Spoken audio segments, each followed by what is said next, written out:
Good afternoon to everybody out there that is joining us on this epic day of safari and our sunset safari with myself, Tristan, and on camera today I've got a Senzo.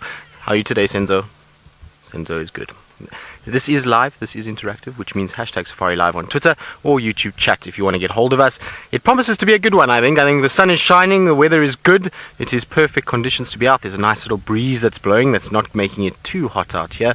So I think we're going to have a wonderful afternoon. I don't think we're going to be heading to our leopards just yet. I think that's going to be left for later in the day when it is much cooler. Shadow and Cub were on a kill this morning, for those of you that missed it. And so we will head there a little bit later in the afternoon, I think. But to start, we're going to try and see if we can go and find some other things. We're going to check some of the waterholes as we do most afternoons when it's hot, just to see if maybe somewhere there might be an elephant or a buffalo. That's at least the idea anyway. And then later leopards, and then a beautiful full moon rise that we should get hopefully just around sunset. So that's the kind of plans for the afternoon.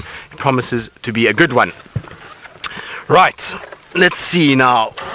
We've got to go and do our time lapse first, but from there I'm not quite sure. I might head towards Buffelshoek Dam because there's a two-folded reason to head there. One is that Tundi was seen there this morning, and the second is that, well, it's a big dam, and on a hot day like this, maybe, just maybe, there's an elephant. I know, or elephants. I know there's been a big bull elephant, that one that has the collar on him, that's been seen around Buffelshoek almost daily lately, and so I'm hoping that he's going to come southwards and be somewhere in those areas, and I might be able to find him somewhere there. So I think that's probably where I'll head, and then down south, and then from there, well, I think to Shadow and Cub a little bit later.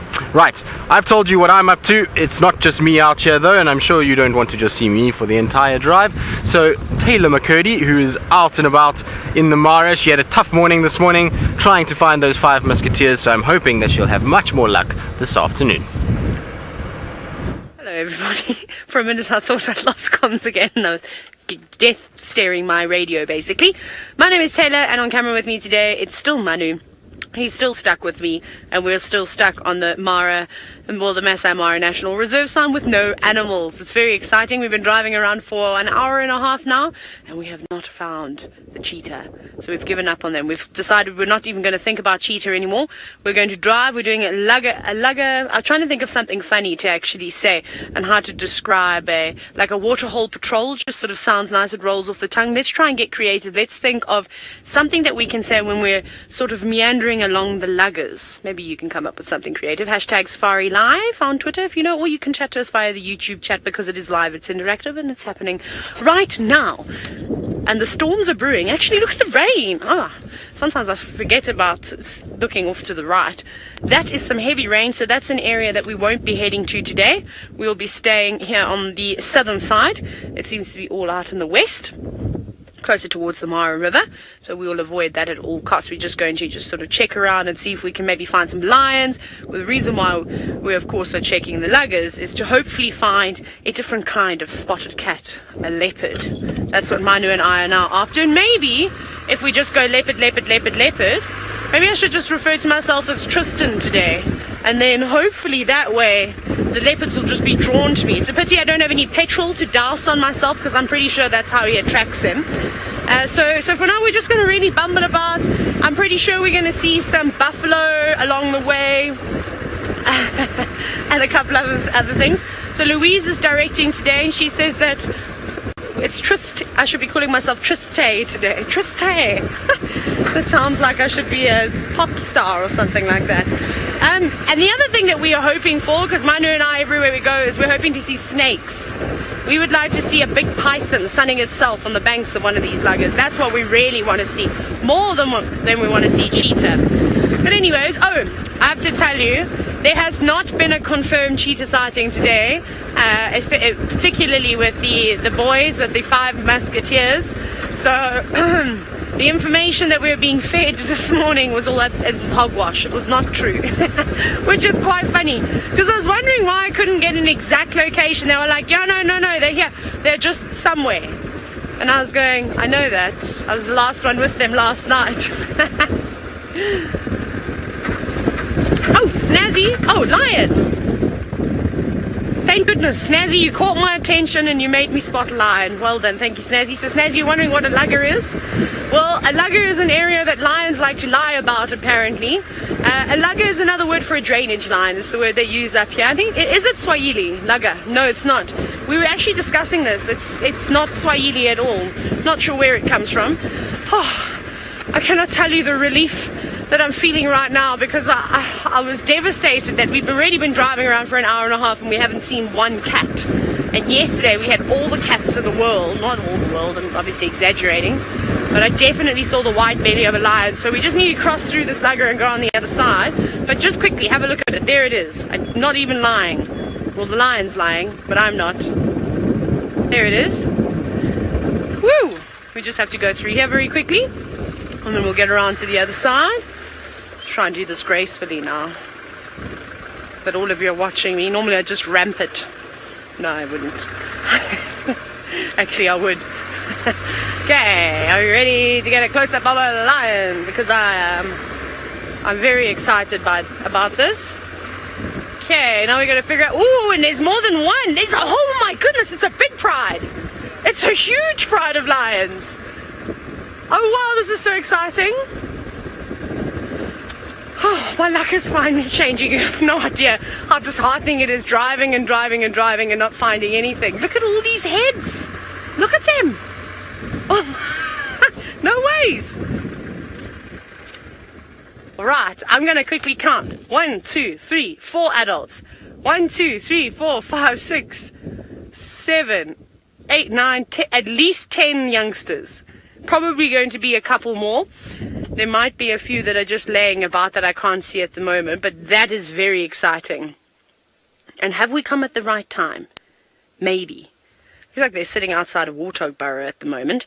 There's a youngster, lots and lots of little heads of cubs of various ages. I have no idea which pride this is either. Don't think I've seen this particular pride before. I also don't know where I am anymore. We just drove and drove and drove and drove. So we'll eventually figure out, I don't know, we probably won't figure out which pride of lions this is. I'll have to take some pictures and maybe share them, or you can also do that for me. You can take some screenshots and share them about. But there are loads of them, which is so exciting. And good news is, they don't look particularly full either. So that could be quite exciting this afternoon. Louise, please can I have a comms test? I just want to check that I do have comms here, otherwise I might have to reposition. I'm counting to 10 because there's a 10-second delay. Yes. Wonderful. Okay, I can hear Louise. That's fantastic. I just wanted to triple check. Otherwise, I was just going to move slightly further away. Oh, there we go. Isn't that precious? Little one running up to mom to go and get a groom. And there's another one also on its way to another lioness right here next to the vehicle, in fact.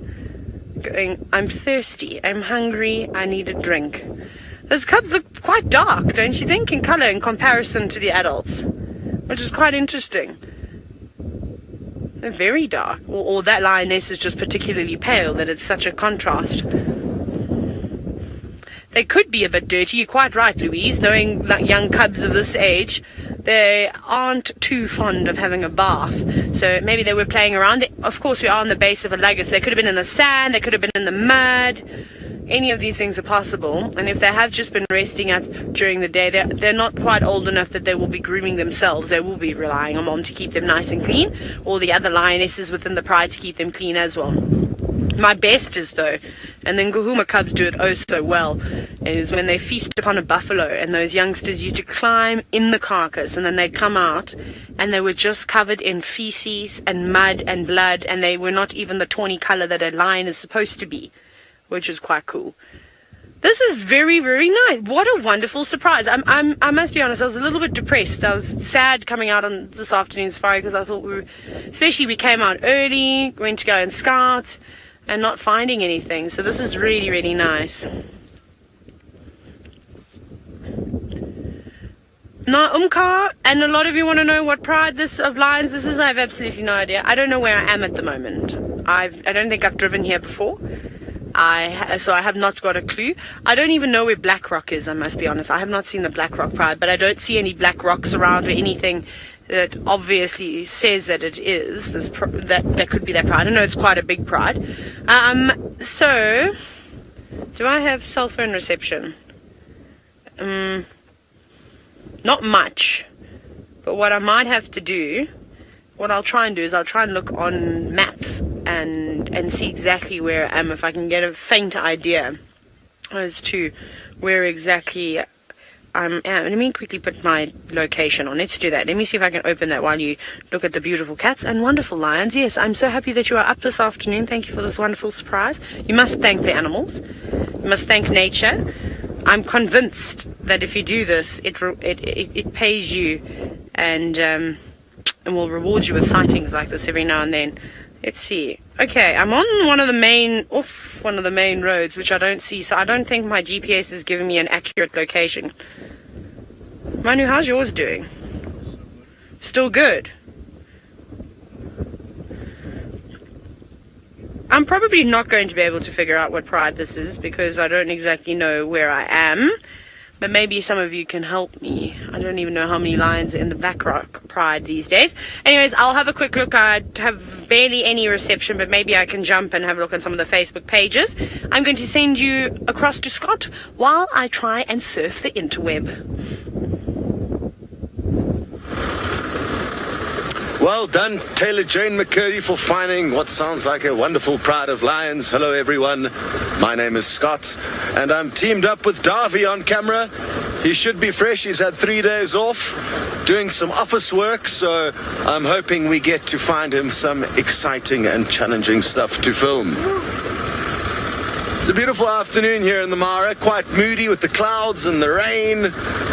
I think, though, we are going to be in the clear. I'm not expecting us to get wet at this stage, but look at that rain out there. Isn't that something? That's probably falling in Tanzania, where we're looking. Those hills are in Tanzania, maybe just on the border of Kenya. And not too sure exactly what I am going to do just yet this afternoon.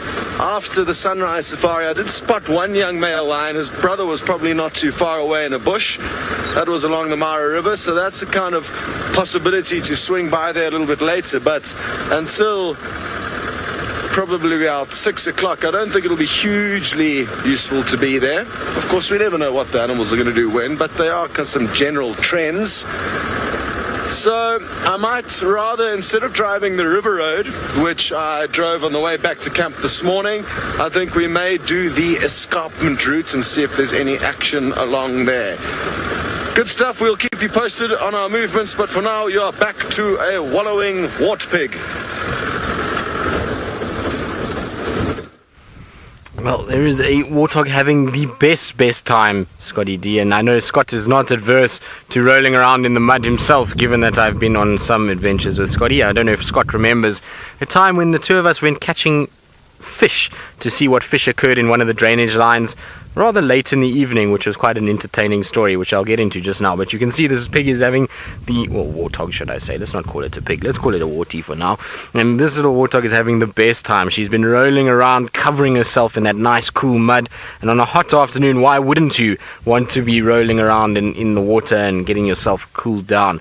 The rest of her family has left her. They all ran away. There was quite a number of them. It seemed like a young female, and I think it was about 6 or 7 piglets came running past, and you can see that she's still very pregnant. So I suppose being pregnant and in this heat must be quite uncomfortable, and water must be your best friend. So she's thoroughly enjoying being down at Treehouse Dam, and like I say, you can see she's pretty much covered herself on both sides just to kind of keep that skin cool and help with that cooling down mechanism that they need to have. It's difficult for these guys. They're a dark color, which means that sun must be a lot hotter for them, and so mud is the best thing just to help with their cooling process. But look at this. You see how it's digging out mud so it can make more that it can actually then roll in.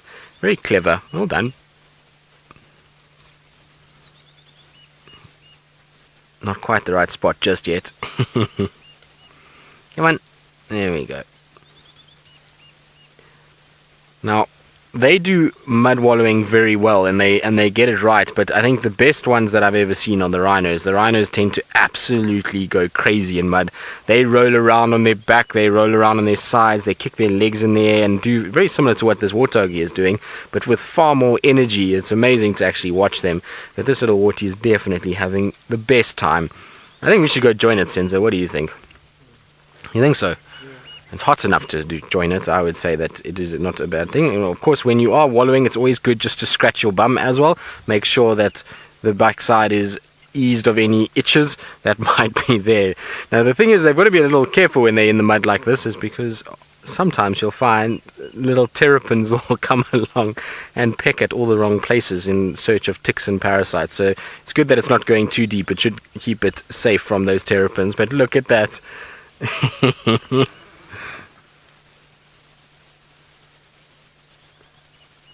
So, Lorna, you're asking what that hair is on the side of the face of this warthog is for. You can see that at the moment it's not really blonde anymore. It's now a muddy, matted mess.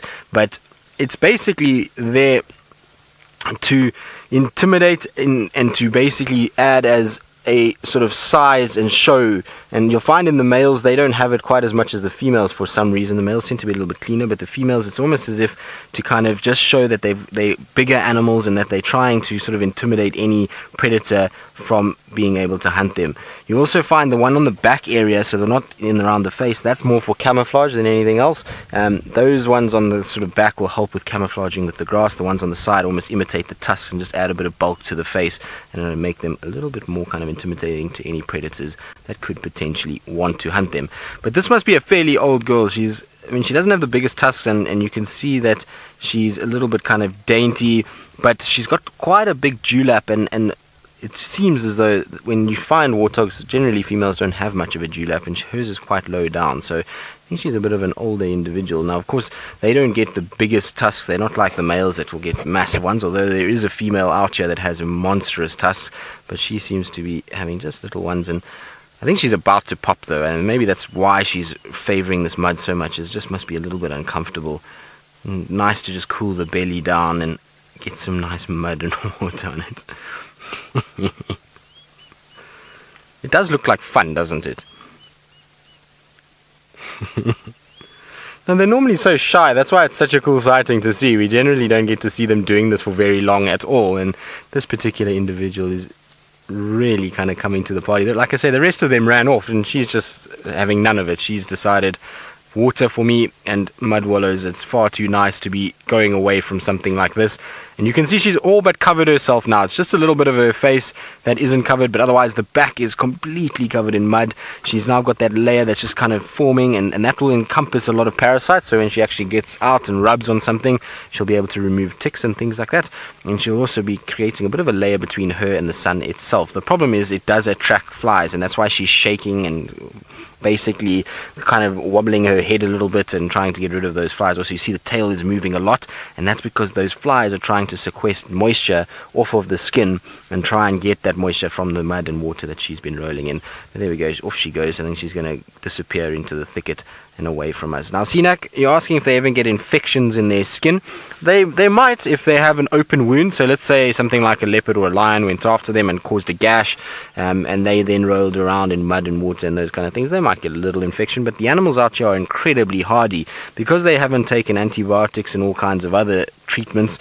They've got built up a natural immunity to most infections, and what they will do is they'll just constantly try and keep it clean. So they'll groom it, they'll try and get that area sort of nice and clean and free of any dirt and soil, and they try to do that. But obviously that's not easy for something like a warthog, so an infection can get in every now and then, but it's seldom that you see it. It's very, very seldom that you'll see warthogs or any kind of animal out here that's suffering with too much of an infection, unless it's a man-made thing. So you see them getting infections a lot from snares, which are little steel kind of wire traps that are put out for animals sometimes, and if that gets in, that's obviously quite dirty and it causes this massive wound, and infection does develop. But in a warthog, I honestly have not seen too many of them with infections. They probably look after themselves fairly well and keep themselves clean.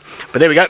Bottom rub is done, mud wallow is done, so we're going to leave our little warthog and let it carry on and try and find some shade. We're also going to get Senzo to do his time lapse, and so while we do that, I believe Taylor McCurdy is still sitting with her massive lion pride, and I must be honest, I'm a little jealous. Right, you're back with us again, which is quite exciting. So we're still sitting with our lions, as you can see. Don't worry, I didn't drive off. They are very hungry. The girls are starting to yawn. I don't think we need to get too excited just yet, though. because that lioness was up and moving around and yawning, and now look, she's just gone and laid flat down in the grass. And the cubs are hungry, the adults are hangry. They are angry and hungry. They are not really tolerating the cubs suckling. They obviously don't have much milk to sort of give them, although this lioness closest to us, she seems to be the most tolerant. The one that was sitting up on the termite mound, my goodness, she was snarling and her ears were flat. She was very unhappy with the little ones trying to suckle from her. She didn't give them a chance at all. So maybe she doesn't actually have any youngsters that are hers, maybe, which would explain that.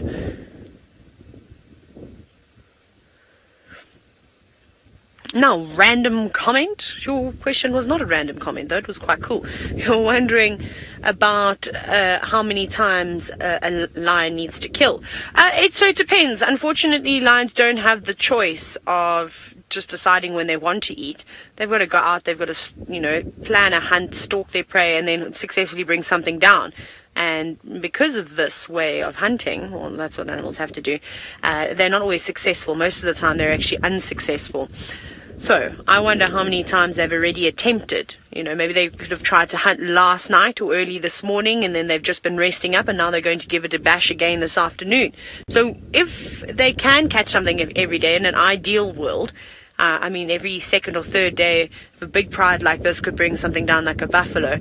Yeah, I would say 2-3 days would have great meals. They'd be so fat, they'd be so happy. But unfortunately, that's not the reality of it. The reality is that they do miss often, and they go a few days where their bellies are aching and they are hungry. And I always say it must be one of the toughest things being a lioness, because she does have the weight of the world on her shoulder, or just a mother in general, because they have to provide. A lot of the times the males don't really play a role in upbringing of youngsters besides birds. Birds particularly, the males are they're always around in terms of helping build the nest, helping raise the chicks. That doesn't really happen with the males. The males are there, but their role is not to raise the young. It's to protect the pride, to try and protect their genetics. And so then they just eat all the food when it's there. Of course, they go off and hunt on them by themselves. So this is quite exciting. The weather is not ideal. No, the rain has already hit Scott, and it's creeping over the top of us. So I'm waiting before we have to put our rain covers on. But that's really, really good hunting weather for these lions. The wind is howling. I haven't seen any big herds of animals, which is a pity, because probably about 1.5 miles away from here, there's some big herds of wildebeest. But whether they go in that direction, I'm not sure. The wind is sort of coming from the south today. So I'm just trying to think. They won't actually pick up on their scent at all. What is that down there? I'm just scanning. No, there's nothing. Just seen a rock. But there you can see the youngsters desperately trying to suckle. But there's obviously not much coming out of the moms.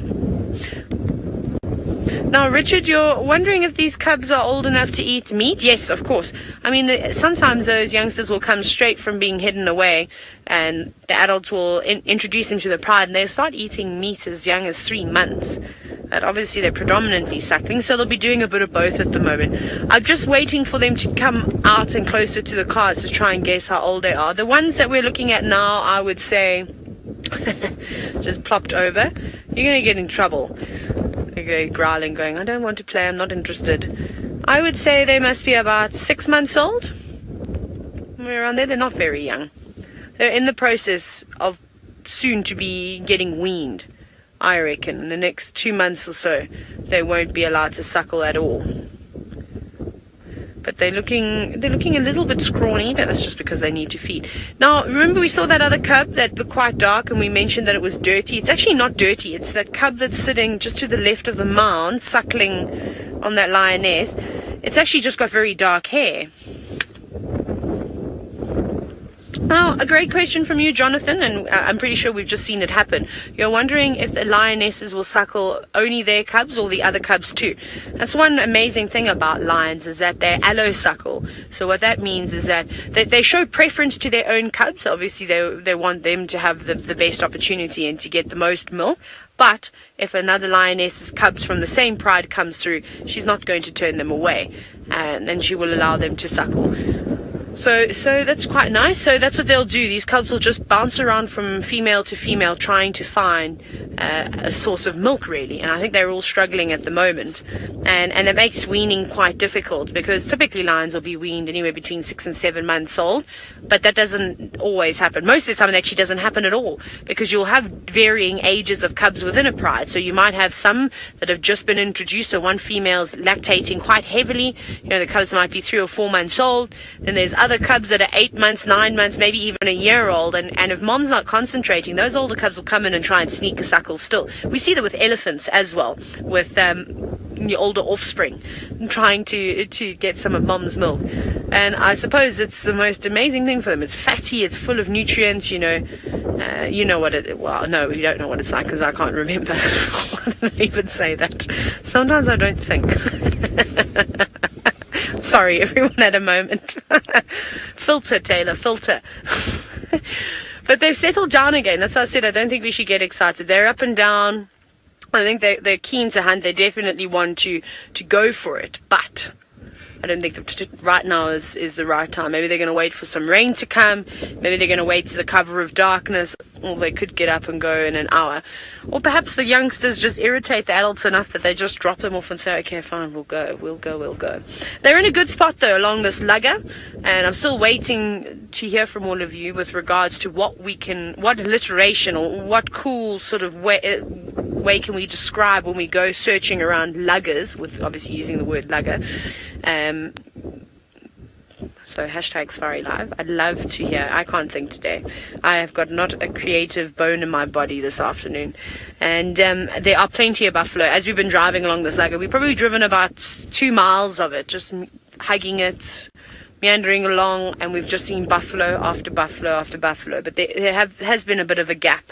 So maybe these lions have been hanging around in this area for quite some time, and the larger prey species know that they're around here, so they've just moved off elsewhere. So these girls will probably have to travel to find their next meal. So I don't know which direction they'll go in. I'm still looking to see. I can't see any wildebeest. That would be ideal, just because I think they're going to be easier to take down than a buffalo. And when there's so many of them, you can really cause a frenzy. But they're looking around. Not the little ones, they don't care. They're not interested in searching for prey. They're just trying to suckle. Now, you're wondering what is the nutritional value of lion's milk? I think it's pretty good.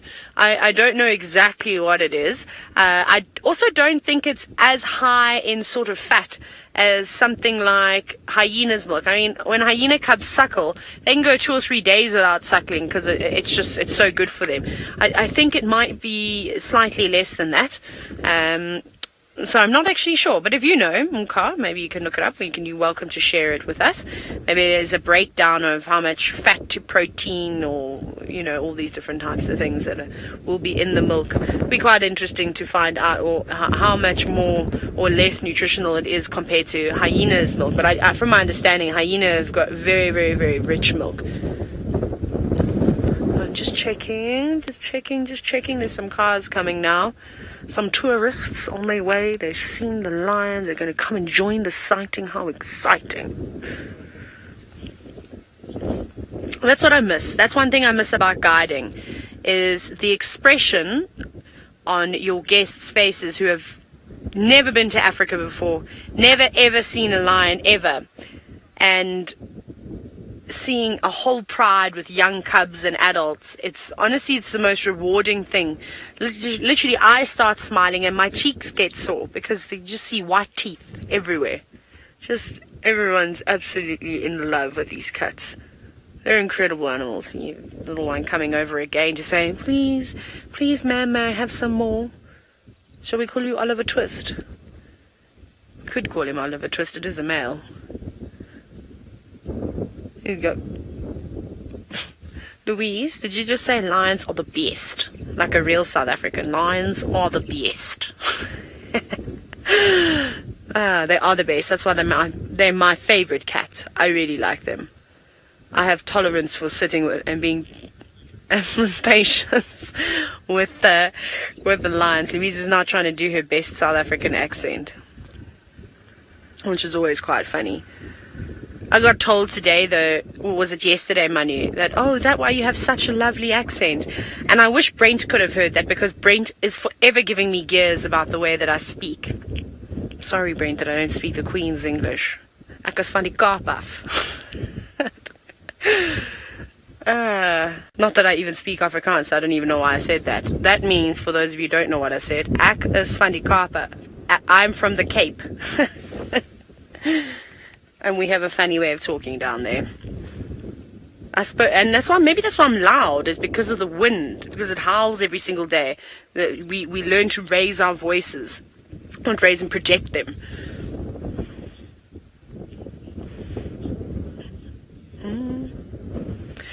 Now, Peggy, you're wondering whether all lions have the same eye color, as we watch this youngster try and sweet talk this lioness, saying, oh, thank you so much. I just love you. I'll groom and bite your ears because I'm so hungry, and then will you let me suckle?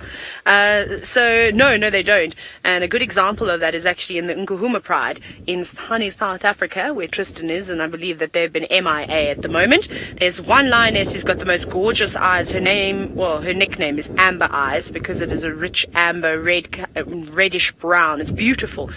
Typically lion eyes are golden, but they'll vary from sort of brown to that sort of golden color.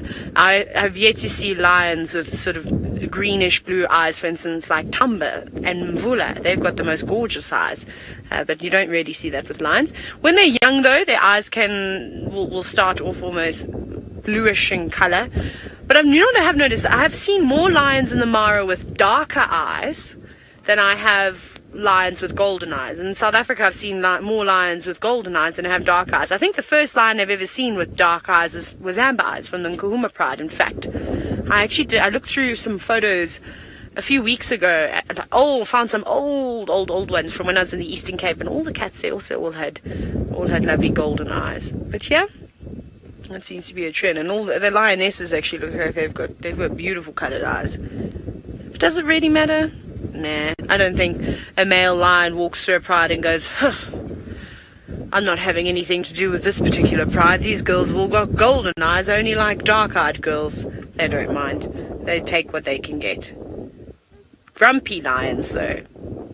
But you can imagine, actually, I don't know if I can imagine what these lions must feel like, being hungry, not eating for a couple of days.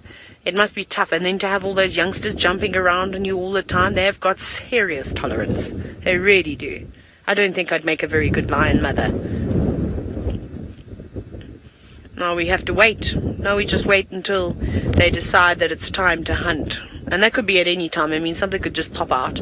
Topi could come charging across the open plain and they might try and go for it. Or a buffalo could come wading through the water, through the lugger. Who knows? Which is quite exciting.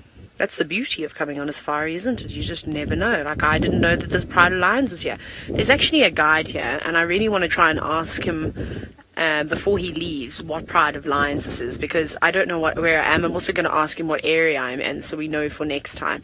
But I'll have to do that when we're off air, because it will involve some maneuvering, and it'll be a big chat, because then all the guests will want to chat to me and ask about Safari Live, and then I'll tell them, and then they'll be asking questions, and we'll have new viewers, and it's a whole long process. It's not simple just asking somebody in another vehicle about what's going on. Thank you, Louise. You're wonderful. It seems as though Scott is drying out. He's rolled up his covers. The rain is gone. Let's go and see how much rain he thinks he got.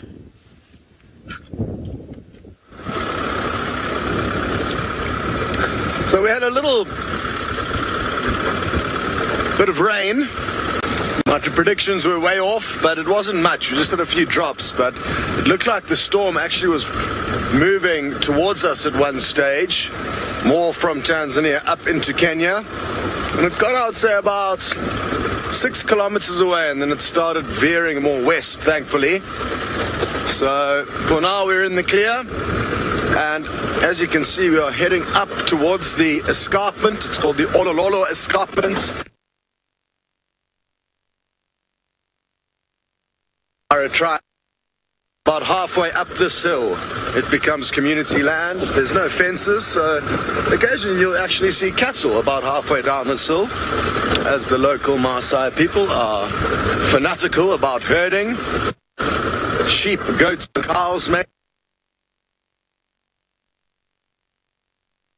Interesting how up to the boundary. And any sign of the sausage tree pride of lions? They do like to spend time in this general area. They managed to kill 2 buffalo in one sitting. Sadly, further down this escarpment, it's outside of our signal area, so we cannot usually show you what's happening when we're there. Okay, well, it sounds like our picture's getting a bit shaky, so we're going to send you off to Tristan for an update with him. Well, no one likes a shaky picture, Scotty D. I'm going to sort that out, so hopefully it will be okay a bit later. Gremlins have been a nightmare by the sounds of things that side of the world today, which is unfortunate, but I'm sure it will be rectified. We've got our tech guys on it, so I'm pretty sure things will be just fine fairly shortly. Right, well, we've done Treehouse Dam, Twin Dams, nothing really going on. Checked a bit of the Mulawatis, but quiet inside there. So just kind of meandering along and just checking around, trying to see. There's tracks for elephant going towards Twin Dams and then crossing south into Lugari, which isn't ideal. So that's not really good. That was just one, it looked like one bull elephant that went that way. And so I don't really know. I might head out, like I say, towards Buffelshoek Dam. So I'm going to go that way and then come back past the Mulawati a little bit later. Sounds like, unfortunately, Shadow and Cub are gone. It sounds like they've left that carcass in a tree. There's no sign of them around that kill. A couple of hyenas still hanging around, but no sign of those two, which is interesting. I would have thought if they left there, they might have made their way towards Treehouse Dam for a drink, given that that's probably the closest water source to where they are. But it seems as though they're not really kind of around that. Well, they're definitely not at Treehouse Dam, so I don't know, maybe they've gone somewhere else, but we'll go and look around. I'm pretty sure they're still sleeping wherever they are after feeding this morning. They doubt that they've gone very far. I think they probably are just somewhere there. It's just going to take a bit of extra looking rather than just driving up to the tree itself and trying to scratch around there. So I think we'll find them a little bit later. It's just going to take a little bit more effort at the end of the day, which is okay. Not anything to worry about too much. Now, I'm coming past Gallagher Pan because, again, it's hot, it's warm. It would be a good place for something like a buffalo to wallow, if that even exists anymore, and trying just to check out and see if there is anything around. Did I say Gallagher Pan or Chelapan? Chelapan is where I meant. I didn't mean Gallagher Pan. But Louise, buffalo, not really sure actually what it looks like anymore. There's been so few of them around. It's been tough on the buffalo side of life this year. This is probably the least amount of buffalo that I've ever seen in my time in the Sabi Sands. I really can't believe how few buffalo we've seen and how little of them they've been around. Not even signs, tracks, dung, nothing. It's just been these kind of one or two little herds that have trickled through here, chased by lions and then gone again, and that's the end of it. So it really is a huge contributing factor as to why we've had no real kind of long periods with the Nkuhuma Pride. There just really isn't enough food to feed such a large unit. So it's a bit of a shame. Hopefully they will come back and their numbers will sort themselves out and regulate, and we'll get a situation where we do start to see more buffalo, and that hopefully will mean the Nkuhuma Pride will be around a lot more. It's why the Nkuhumas have pushed as far as they have. It's because places like PU and Pickney, Utah, Londo, Singita, they've got the river not far from them. There's a number of buffalo that move around in that area, and so it's an untapped resource at the moment. There's not too many other prides around there giving them a run for their money, and so they can go and try and get whatever buffalo they can, given that they are scarce and few and far between. Even in the southern Manyeleti and Buffelshoek, there are no buffalo. The guys have been trying, and even elephants as well has been very difficult for everyone. So it would be nice for all of those things to come back, and I just can't work out why we're not seeing elephants. Maybe it's just to do with the fact that we're right at the end of our dry season. The rains haven't really come just yet, and so most of our water holes are pretty much, not rancid is the wrong word, but they're not exactly fresh, clean water. They are a little bit on the sort of dodgy side, and if you can go and drink filtered nice river water that's run over soft sand and is crystal clear. You probably want to drink that a lot more than you would a pan that's got algae and has been defecated and urinated in by countless animals and is a little on the kind of low side. I feel like a river would be a far better place to go and utilize. And also, at the end of the day, some areas have experienced a lot more rain than what we have. So down in the south of the Sabi Sands, they've had double the amount of rain that we've had in the same period this rainfall season. So it's probably why we're not seeing too much of the ellies at the moment, but I really wish they'd come back. It's been super dry with elephants and buffalo, and it's a big component of our area. I really enjoy having both of them around. What we haven't had too little of are these guys. So these guys are a little bit on the shy side. Don't run away, stay there. There's warthogs. So we've had one mud wallowing and bathing and having a good kind of time, and then these guys in the shade, and well, they're not interested in being around us. You can see they're scuttling off, tails in the air, and gone into some shady areas. I always love when warthogs run. It's quite funny to watch them as they go about their business.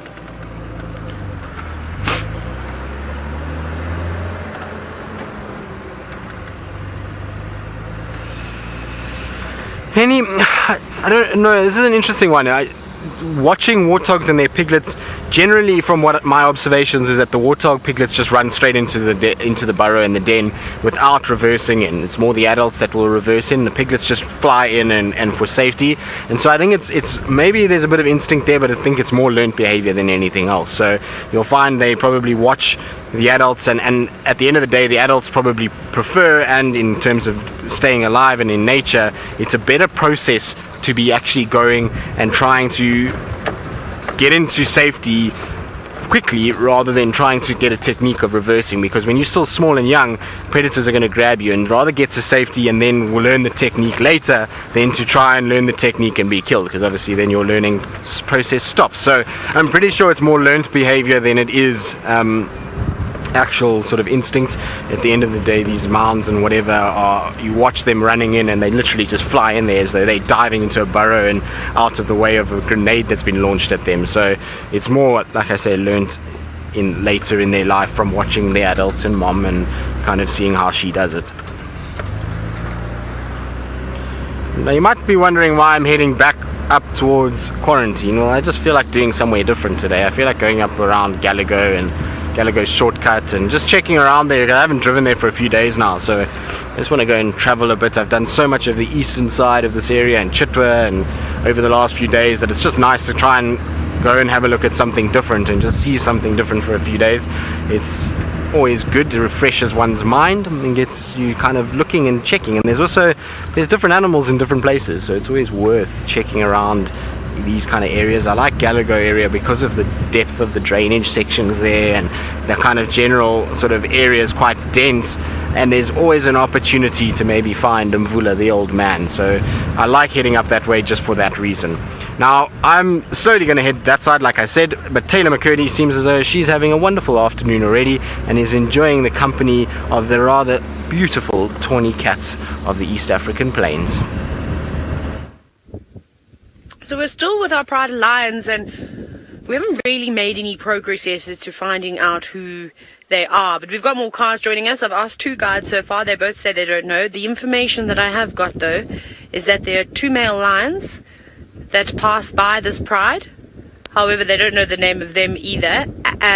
The only information I actually have is that they call this area 9 kilometers to Ashnell. So I don't know if that means anything to anybody, but there is a 3rd guide coming into the sighting from a different camp. So we are going to try and ask them and figure out exactly who we've got here. But they've gone completely flat. Now they don't look like they're going to wake up at all. Now it looks like they're going to maybe wait until the sun goes down in order to get up and do some hunting, which, woo! It's very exciting. Hey, Manu? How excited are you? I actually had to tell Manu to sit down to stop being so excited about sleeping cats. However, the only good thing is that we have spotted buffalo, but they're so far away, I don't think these cats are going to even worry about them just yet. They're far on the horizon. I don't think you'll be able to get a view just yet. But we'll hang about. So please send your questions away. I'm ready to answer all of them. Anything you want to know about sleeping lions, let's go. Let's do a speed round. Has anybody come up with a lugger thing yet, or is everybody just ignoring me to know wants to play my games? It's fine, I can take it. I know my games are boring. It's okay. No, you tried.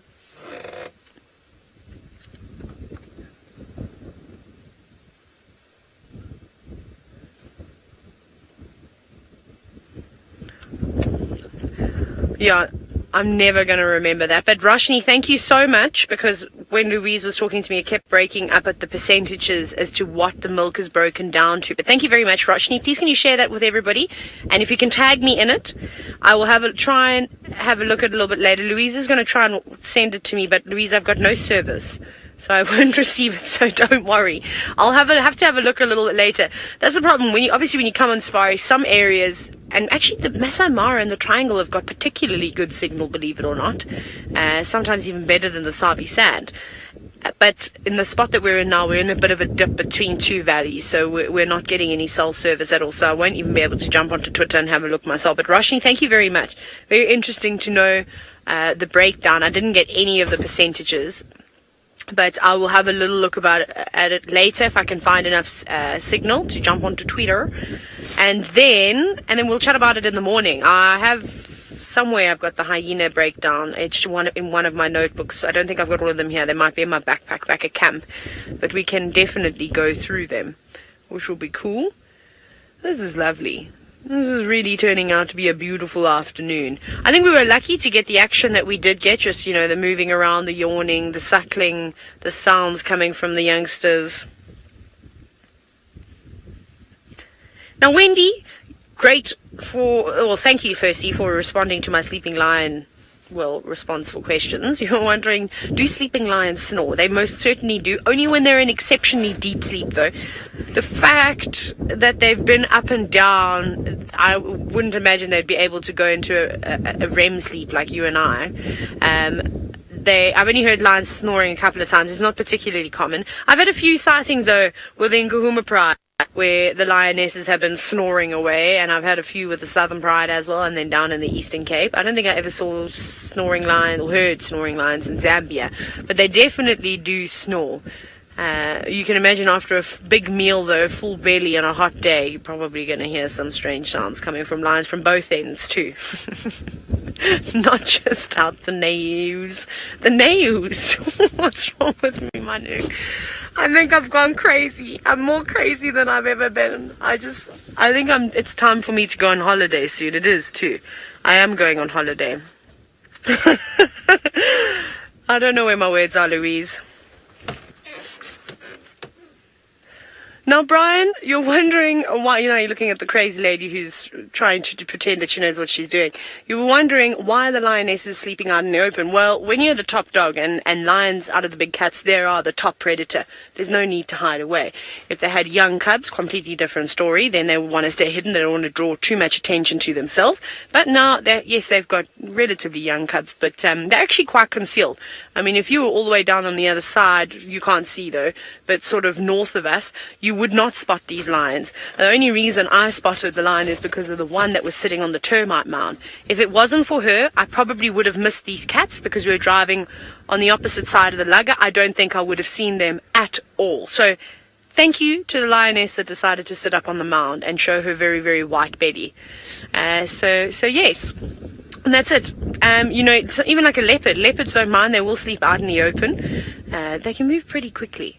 Something like a cheetah needs to stay out in the open too, though. Although everyone likes a little bit of shade. Today it's not too hot. There's a bit of cloud cover. You saw that I've now changed outfits. I've put jerseys and things on. It's getting a bit chilly. And cheetah, though, need to stay out in the open for a completely different reason, because if you're hiding away in a thicket, anything could sneak up on you, and we know how low down cheetah are on the predator hierarchy. So it's all for different reasons. But I have never seen cats sleep as hard as lions do, and again, that's just because they're the top dogs out here. They really are. The only one that really gives them a run for their money is, in terms of predators, is crocodiles. Otherwise, there are very few things that can compete. Do you know what, though? I managed to open one of the big cat's Mara pages when I was searching for the cheetah, that female cheetah. And anyway, the only image that loaded and story that I managed to see was an interaction between a cheetah and a leopard that was had, which was quite interesting. And from what the post had stated, and I found this quite surprising, was that this sort of standoff between those two cats, it was the cheetah. It seemed to be the one that came out as the winner, which I found so surprising. I mean, leopards kill cheetah all the time. That was incredible.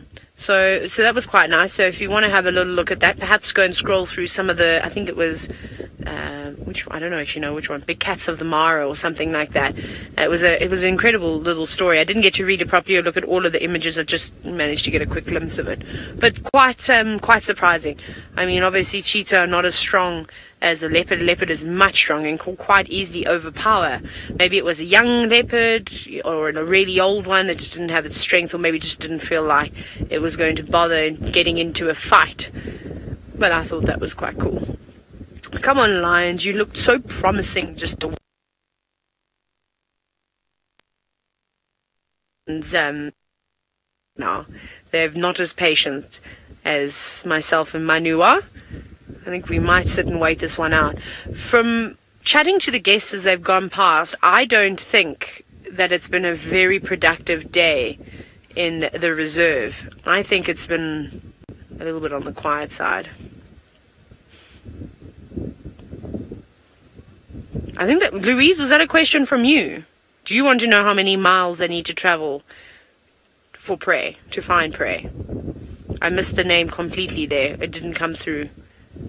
Or was Miles asking? CNAC. Okay. No, we didn't get CNAC coming through at all. First I thought maybe Miles was wondering how many miles a lion needs to move. So CNAC, you're wondering how far does a lion need to travel to find food? Well, it just depends where the prey is. They can move huge distances. Males in particular tend to travel further distances, but that's not necessarily for finding food. That's just for covering their territory and making sure that they patrol each corner. I mean, a lioness can walk for half an hour to an hour before she finds a suitable spot as to where the food would be. They'll have to go wherever the food is. So if there's no prey in the area, they're going to have to extend and move out of their core territory and sort of start pushing further and further out into their home ranges. But the beauty of being out in the Mara is that there is no shortage of prey species for the lions. I mean, the amount of warthog that are around is through the roof. I don't think I've ever seen so many warthog in my entire life. The populations are booming. There could be buffalo. Well, we did see buffalo. The buffalo are probably about 2 kilometers away. So that's not too far away. Whether they'll see them or pick up their scent or not, I'm not sure. We'll just have to wait and see. So they can travel far. But it seems as though Tristan is having a world of luck, not with cats this time, but he's got something very, very precious to show you. We do indeed, and our run of baby luck continues as we have the first visual of a little impala lamb for the summer season. Look how small it is. It's still wobbly. It is dry, which means that it was born probably at some stage this morning and it's been managed to groom. But look, it's still a little wobbly on the legs, and those long little legs that they have are so interesting, and you can see it's still tiny. Super cute though. Very, very cool to see. Now this little one, unfortunately, I think is a little early. I think the rest of the impalas are going to be a while still, and so to keep that little one alive is going to be quite tough. But the predators will be super happy to be seeing this. For us, it's always such a nice sign to be able to see these guys again. They bring a lot of joy to everyone's heart. I don't know why it is impala lambs specifically, but they tend to be so entertaining. They're young, they're born into these big groups together, and they kind of grow up together, and there's lots of running around and playing that happens in the mornings and the afternoons once the nursery units are formed, and there's just something about them. They also indicate to us that there's the summer season that's about to happen and a change in the weather as this little one is now out. So we're going to start seeing more and more of them, and it's just, I suppose, there's something about the little baby animal. It's super cute, and at the end of the day, it's also a sign of new life, and there's always something precious about that. There's Mom, who's ever watchful and just checking it out. Little baby coming and saying hello, and look at that face. Hey, little one, your ears are ridiculously big.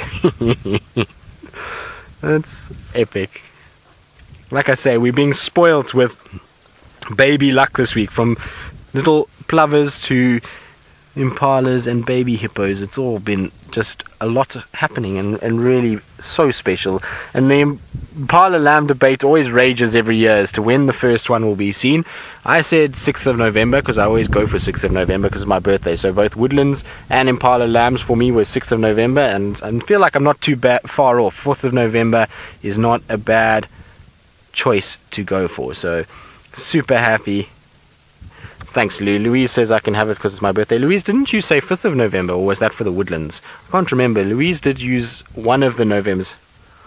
Ah, okay. So you would have been right if you had taken both. You should have doubled your bet, Louise. Otherwise, you would have been the one that would have been on point. But anyway, it doesn't matter. Now, I'm not going to stress this little one too much. It's walking along the road, so I might just give you one last view of it, and then we're going to leave it to itself, because ultimately I don't want it to get too scared. No, it's already run off the road, so we're not going to hassle it. We're not going to give it too much of an issue. It, after all, has had a whirlwind day of all kinds of new things, hot sun, ground, all kinds of other things, and so we're going to leave it to itself, and let's go back across to Scotty D and see what he's going to be up to this afternoon. Little impala lamb on Djuma. Well done, Tristan. We found a beautiful scene here as a large herd of elephants makes their way up to the Olololo Escarpment, where they'll be able to vary their diets a little bit. More trees and bushes to feed on compared to the open grassy plains of the valley floor. Cute little baby.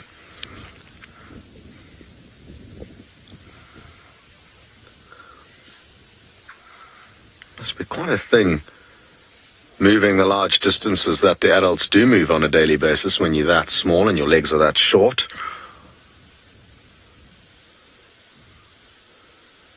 Absolutely beautiful.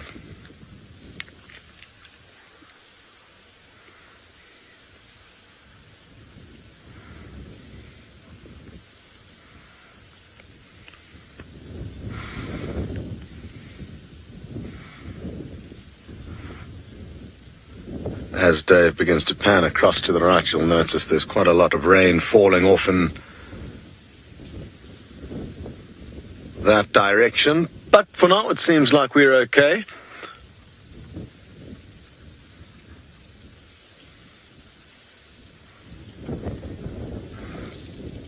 It would also be very interesting to know, with regards to distance that these elephants travel, how far exactly they will move on a daily basis. Of course, no day is necessarily going to be the same as the next, but just a general idea of how far they move would be quite interesting, because they spend a lot of time on the move, gathering their meals, and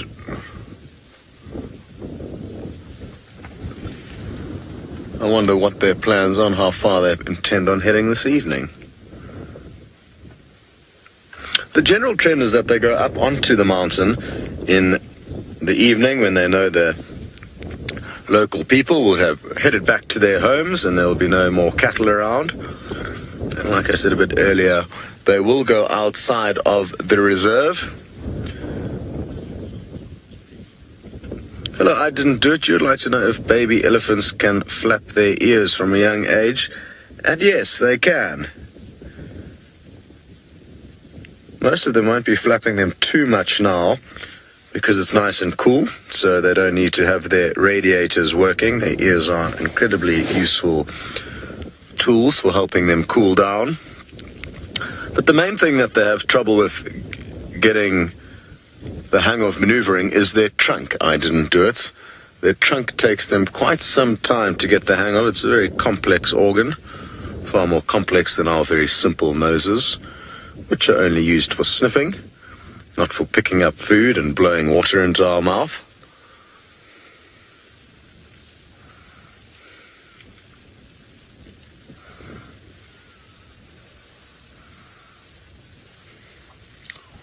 Wonderful.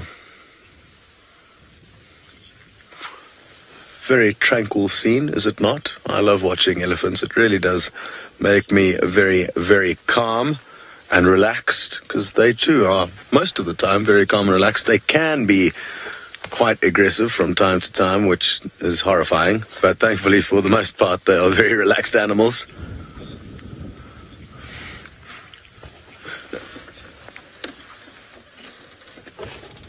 Hello, bell dogs or go dogs or something along those lines. You would like to know, what is the percentage of baby elephants that make it into adulthood? And I would say it's quite high. I don't know of an exact statistic, but having such big mothers and such caring mothers that don't take nonsense from, anyone out here, I think the mortality rate is going to be quite low. Having said that, this morning I did see a little baby elephant missing its tail, which, could have been lion, could have been hyena, who managed to chew off the tail, but their mothers would have come in and managed to save them. I think the main risk to young elephants isn't other animals. It's probably, a tough season regarding weather. If it's a drought and the parents have to move huge distances in order to get food, the youngsters may not be able to keep up. So it'd usually be kind of more to do with food and water being scarce that causes the adults to have to do some serious missions, is when I think the youngsters will probably come unstuck. Very good. It's quite interesting. Let me actually stop here quickly. Earlier on, we couldn't see those little hills just in the distance. They were completely engulfed by the rains. So that is how close it came to us. We couldn't even see that far.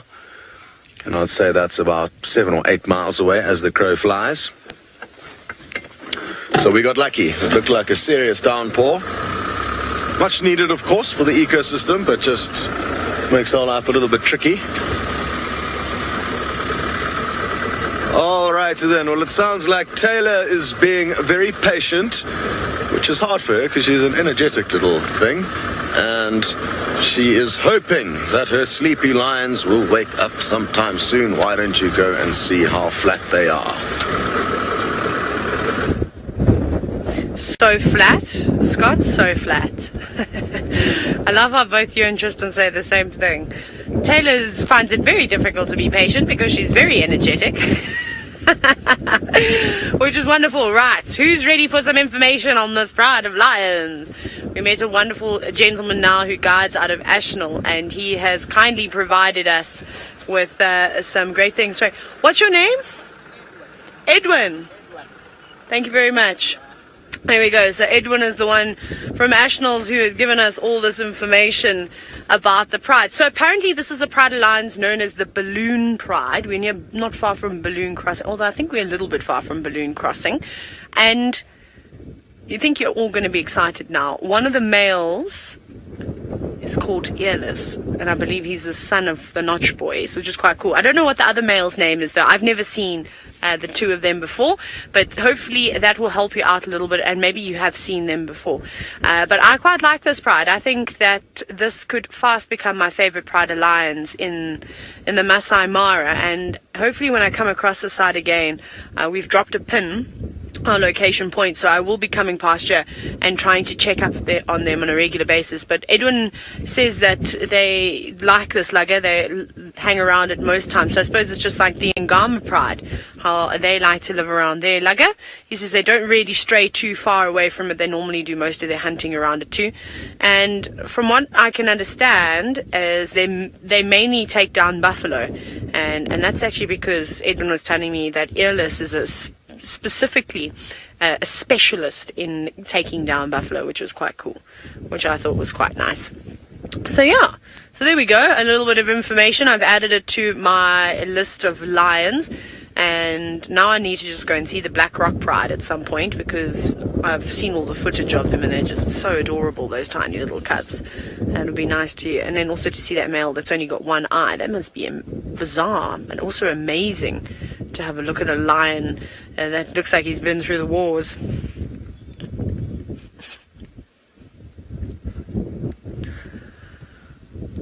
No, Now, iwi, I love that. You were wondering if the dark cub, actually, Manu, should I reposition? Before I even answer your question, I'm sorry, Louise, because now I've probably messed you around with a question strap.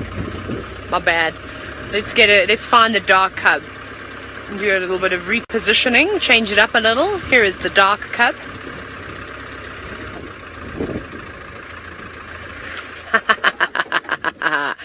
Sorry, Iwi.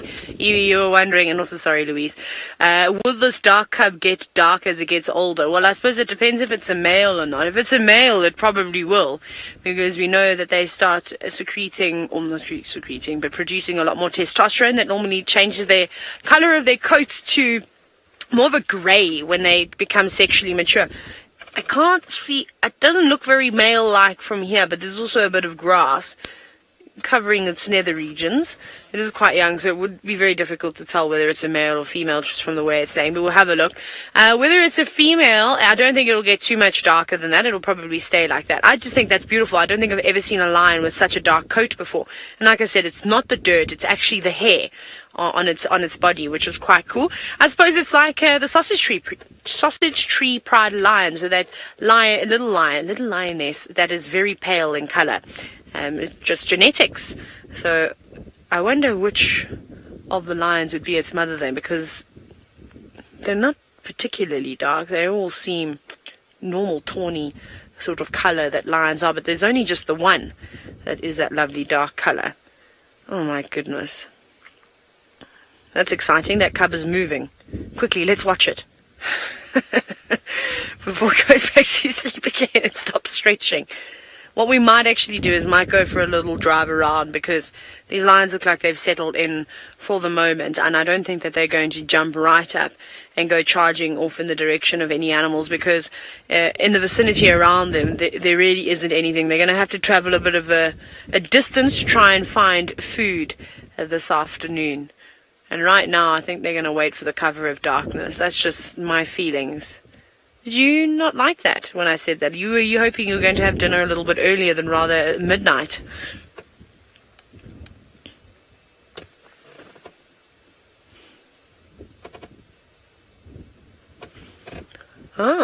Now, great question from Amanda. Actually, this is thought-provoking. You're wondering, how do vultures tell the difference between an animal that's alive and just sleeping versus a dead animal? I suppose they take a chance, because when a vulture's circling, and also I think when the buffalo's legs is pointing to the sky, for example, they know buffalo don't normally sleep like that, I would imagine. So they would go in. Didn't that happen in The Lion King? Am I imagining this, where wasn't Simba passed out and a vulture pecked him? Wasn't it? Yes. But he was just sleeping. So maybe they do that. Maybe The Lion King is true. Maybe they go up and they have a look and they peck. Oh no, it moved. Okay, that's not dead. We'll come back in a few hours. No, I'm just teasing. So I suppose, I think maybe just the way that they're lying, maybe it's got something to do with if their stomachs are bloated, or sometimes they find animals that are particularly fresh. I don't think they would just go up to a sleeping lion, though. I think they'd be quite wary. But if it was in the same spot for a few days, you'd find things maybe like jackal and hyena coming in first, and then they would be attracted that way. Okay, Manu, we are not watching these lions sleep anymore. We are going to go on an adventure. We're going to go look at the buffalo that are very far away from here. Bye, lions. See you just now. We can come back, though. I promise we will come back, but I'm just not going to sit here for now. We're going to just go on I think a bumble is necessary every now and then. Don't go too far. So we'll head in the direction as to where the buffalo are. Maybe we find something here. Maybe this is a good thing. We're going to go scout for potential prey for the lions, and then I'll tell them where the animals are, where they need to go.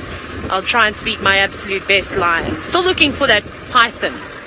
Still looking for it, because it's a bit chilly. I don't know if we're going to see one out. Although the last time I saw that python that was striking at the crowned cranes were sort of moving around them. It was a miserable day like today as well. Louise has just said to me, how are my ear flicks to communicate with them?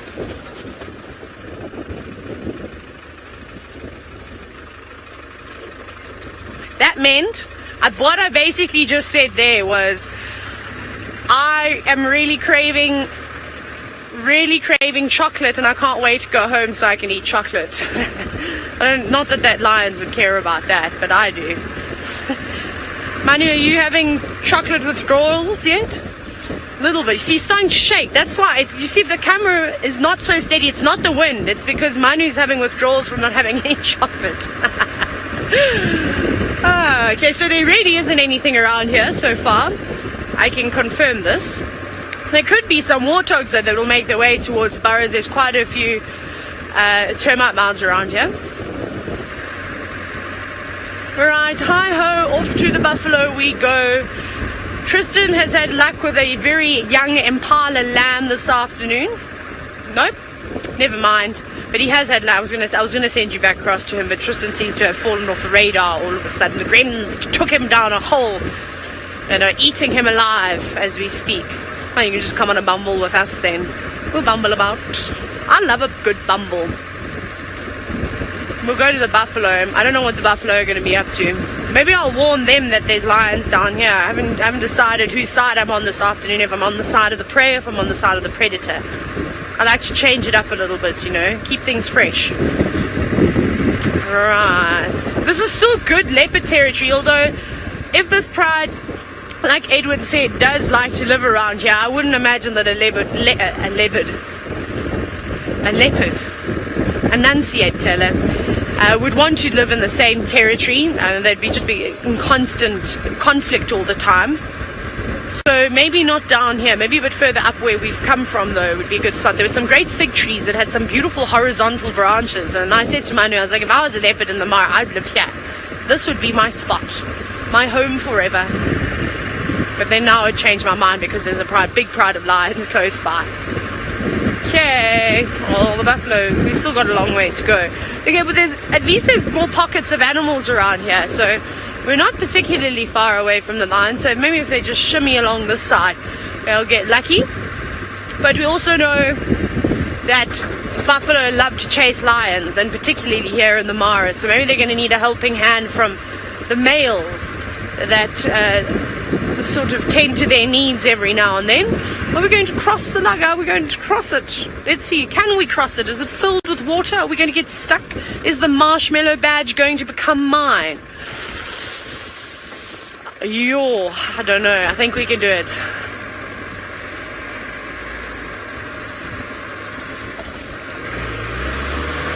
Hold your breath, Manu! Hold your breath!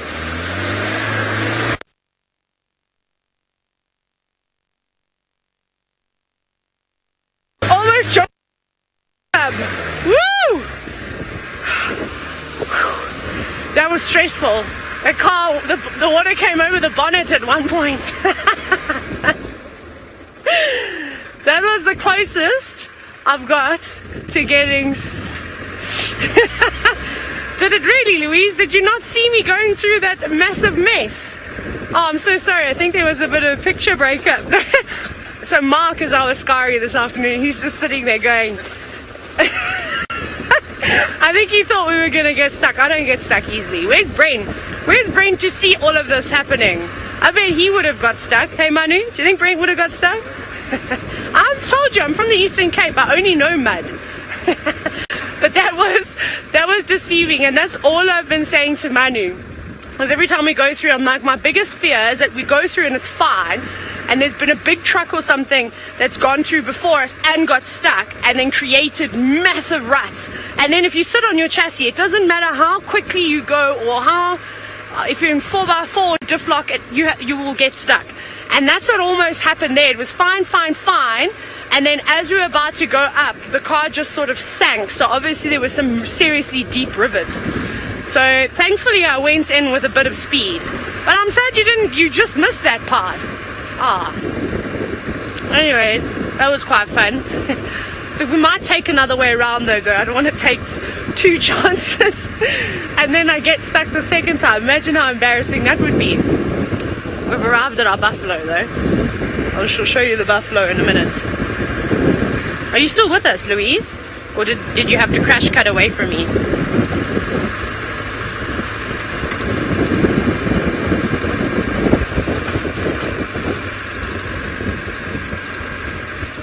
Now I'm worried. Now I don't know if I have communication or if I have...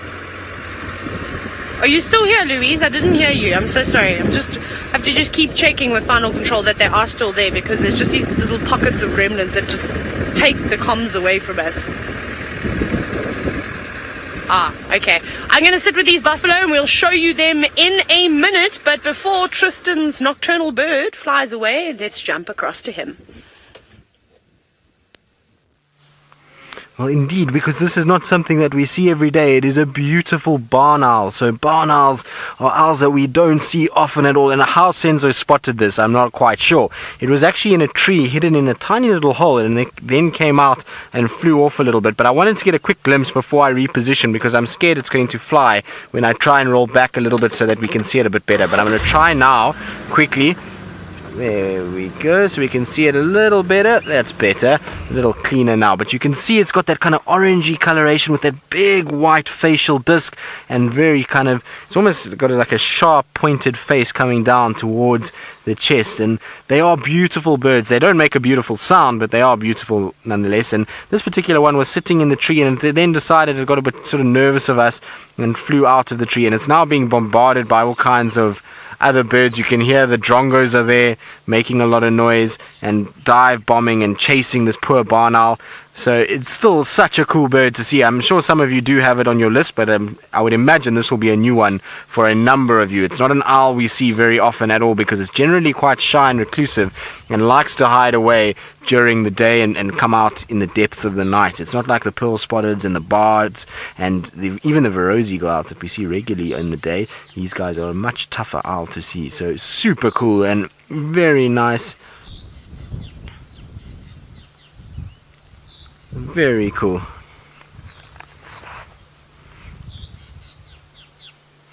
Copy that. Thanks, Orbs.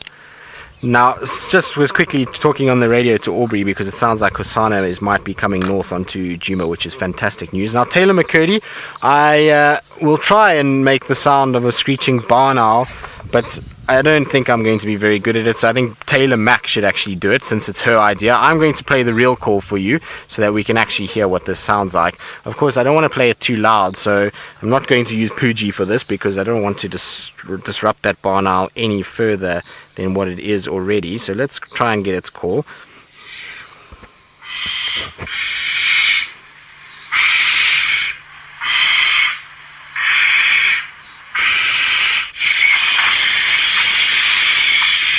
A bit like nails on a chalkboard, isn't it?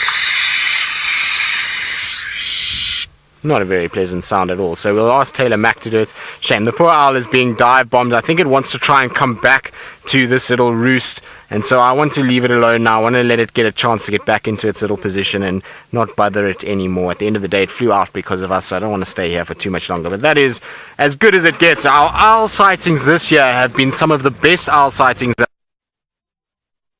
long time, and the reason why I say they have been so good is that they are, you know, we generally don't see them as much as we have this year, which has been amazing. It's strange, because of the lack of rodents after the drought should mean we shouldn't see too many. Right, but I believe we're going to go back to Taylor Mack. Okay, let me and do our 10-second delay all the way to Taylor Mack, the screeching barn owl, who hopefully is going to make lots of screeching sounds as you get to her. I don't know if she will, but the challenge has been laid down, so let's see.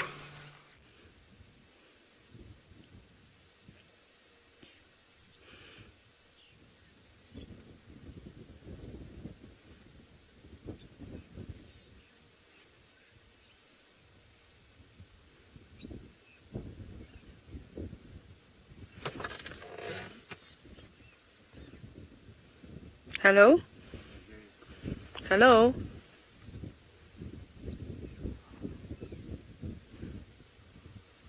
Can you hear me? Can you hear me? I can hear you. I can hear you now, Louise, but I didn't know that I was live, so I was doing a comms test as we watch a buffalo. So with our buffalo, and we have the most interesting sighting. We've got the angriest buffalo I've ever seen in my life, and maybe that's because she's missing her horns. She does not look impressed with life. She actually sort of, not mock charged, but she stomped the ground, snorted at us, and then turned around and ran away. Now, that would be a very, very easy target for the lions to take down. really hasn't got much to defend herself with, and buffalo do rely on their horns. They're massive, and we were talking about this the other day, how they can use their weight and they can stomp with their feet.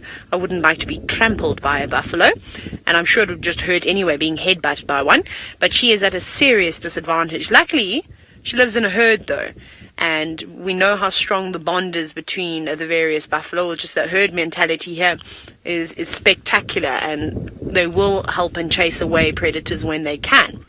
Hopefully that's the case. It'll be quite interesting to come back here tomorrow morning and see if anything has happened, if they don't hunt while the show is on. But it's a relatively big herd, just out in the open grazing, and they probably will stay out in the open, especially with all the cloud cover tonight.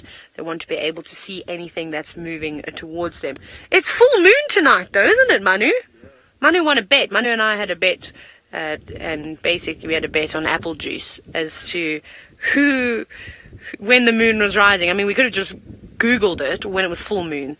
I said it was yesterday. I made a mistake. I'm not a very good guide. Manu, however, I think he cheated though. So Manu won fair and square. I don't know if we're going to see the moon rise, though. I don't even think we're going to see the sun set. Maybe. We might be able to find the odd cloud with a silver lining. We'll have a look in a little bit, though. What is the time? Getting there. Almost. Almost time for sunset. We've got a bit of time, though. Now, Paula, you're wondering how on earth would that buffalo have lost its horns? It could have broken it off. Maybe it was fighting. Maybe it was born like that. Let's actually have a closer look. It was a little bit caked in mud. I was trying to look earlier. I think they've just broken off. She's got interesting eyes, though, don't you think? Everything about her is bizarre. Well, now it looks like she's got a horn coming out of her bottom because of the other buffalo that's standing behind her. So I think that they've just broken off. She's old cow as well. She's not a young girl. I think she's seen many, many lions, maybe even challenged a few in her life as well. She's got quite a bit of experience. So I mean, I don't blame her for being a little bit on the nervous side. Oh, that's all right. But they're all standing, looking around. The wind is swirling, swirling, swirling. So they could be picking up scents from all over. I'm going to check. That's a road. That's a turnaround. I always just check now on the horizon just before it gets dark to see if there's anybody moving in this way. Oh, no. Oh, wow, right. Well, you've gone from one of the largest mammals with us and, well, one of the nastiest in terms of temperament, but I'm going to send you across to Scott, who's got another firecracker of an animal. We certainly do have a firecracker of an animal. This female black rhino is not entirely certain of our presence, and I guess she's a little bit more nervous than normal because of the strong wind, so it's difficult for her to hear as well as she would like to. And because they don't have good eyesight and, like Taylor says, quite a short temper, she could end up charging us, but they often veer off at the last second, thankfully. I'm told you were also discussing how buffaloes lose their horns. Thankfully for the buffalo, it's in a far more natural way than the way that these poor animals lose their horns. It is usually us humans who kill them and chop their horns off. And it is a major, major problem for rhino across Africa. Oh, time for some nibbles. Almost. I'm glad she's relaxed. We've been here for about 5 minutes, and she's been totally focused on us.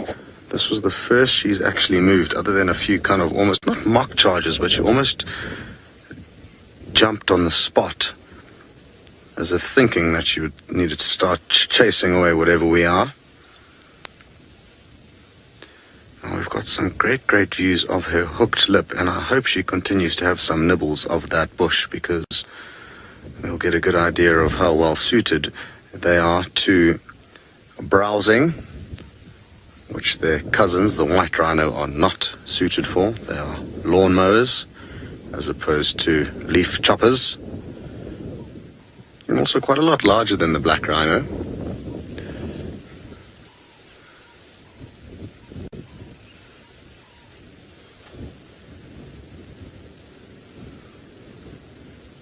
It's been wonderful being able to show you guys rhino, especially the black rhino, because even in South Africa, where there are good numbers of black rhino, They ordinarily are in areas where it's quite tricky to see them, whereas here in the Mara we've had some wonderful sightings of them.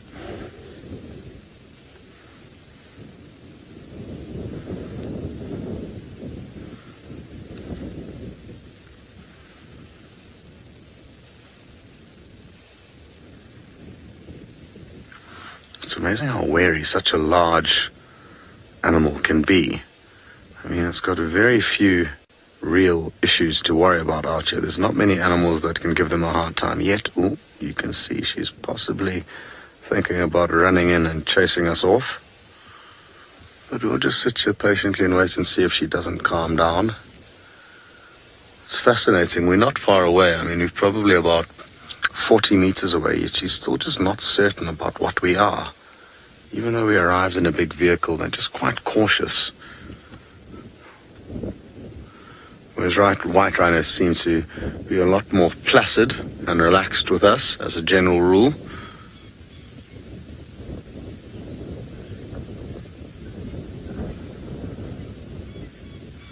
Have you had enough? Oh, you're very easily to distinguish because you've got no tail. Oh, I wonder how you lost that. Were you a little baby when some hyena tried to attack you? Could be one of the ways that she lost her tail. Either that or lion would be my guess.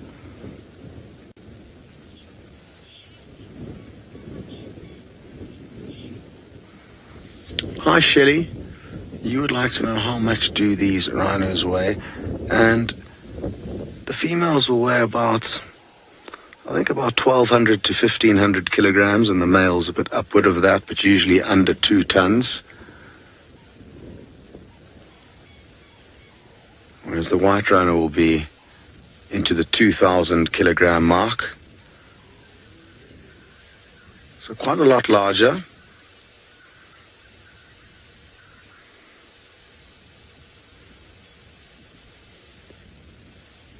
And don't be fooled by their chunky appearance.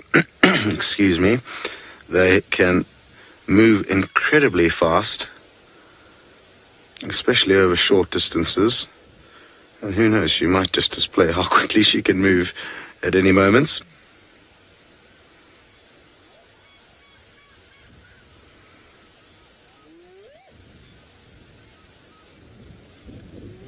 You might faintly be able to hear a hyena calling in the distance, and that's why she's turning her right ear backwards like that. She's listening to the hyena calling.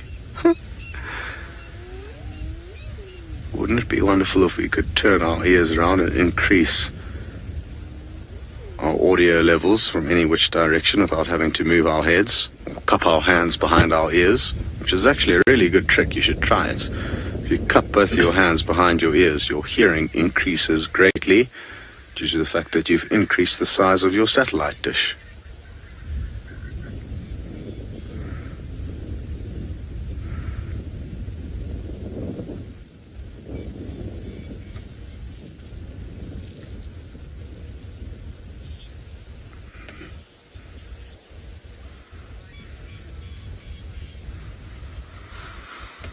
Hello, I didn't do it. You would like to know, what do a rhino's ears feel like? I haven't felt one, but I would guess a cross between a leathery sandpaper, a fine leathery sandpaper, or a fine sandpaper that is leathery. You can see there's a few little tufts of hair right on the edges of them, but I've yet to rodeo a rhino, so I don't know what its ears feel like. You can imagine, though, just by looking at it, that it's quite rough skin, thick skin.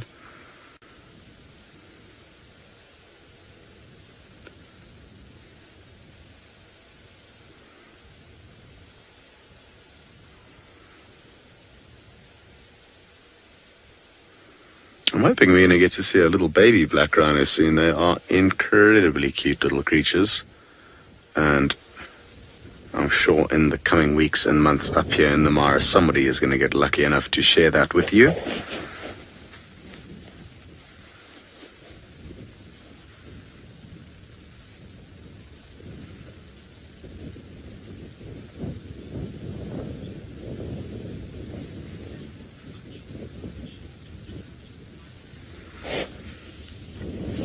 Hi Vic, you would like to know what other animals, apart from us humans, could be capable of killing a adult rhino.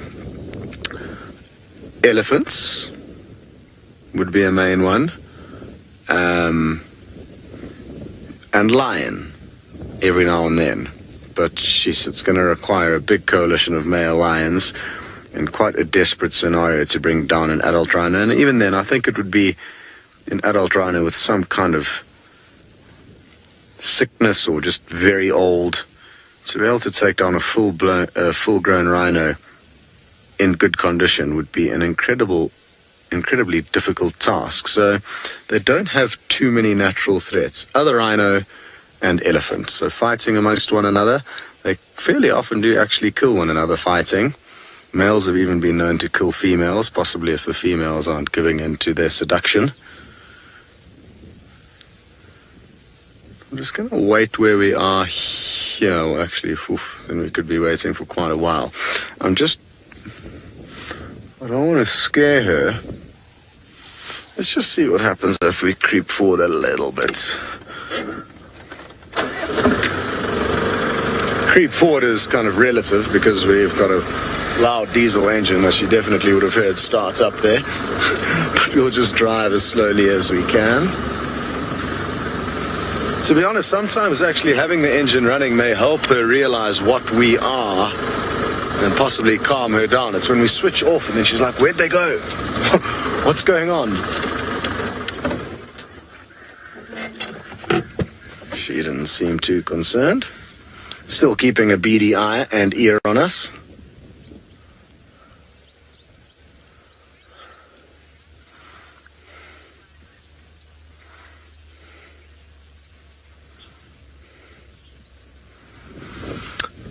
Hi Nancy, you'd like to know if rhinos pretend to feed when they're watching you, just to kind of pretend that they're doing something and that they're not too focused on you. And not that I've noticed, but I haven't spent much time with black rhinos. And in the time that we spent with her this afternoon, she certainly has been not pretending to do anything other than look at us. So I don't think that is the case. You said it's something that elephants do from time to time. And even that, I'm not sure if I've noticed that too much with elephants. I'm not sure who told you about that or how many times you've had an encounter like that, but I don't remember seeing too many elephants pretending to eat whilst watching me. Maybe I just haven't been focusing enough.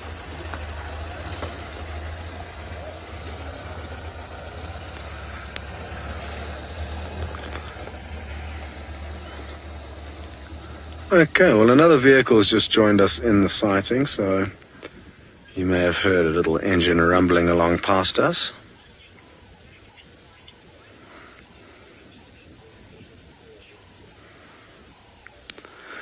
Hello, Kat. You would like to know, why are they called black and white rhino when they are clearly the same color and far from black and white?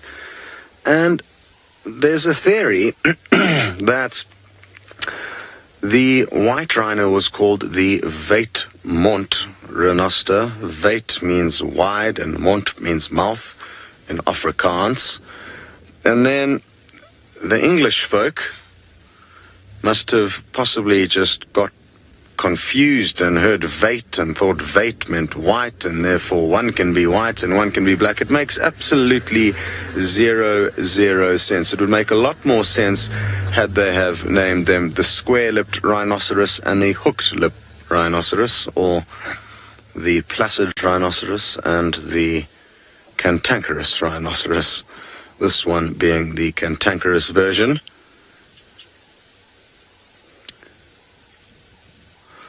Wonderful. Well, I hope you enjoyed that. We are going to... I'm not sure what to do because she is a little bit concerned with our presence, so I don't want to hang around with her for too long. And now that there are a few extra vehicles here, I think that's going to further possibly make her a bit nervous. So I think we leave these guys to enjoy themselves and the sighting.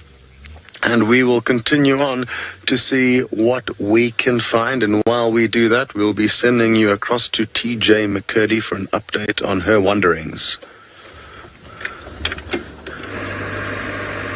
Whenever anybody calls me TJ, I feel like I need to get really gangster. There's been 2 people in my entire life that called me TJ.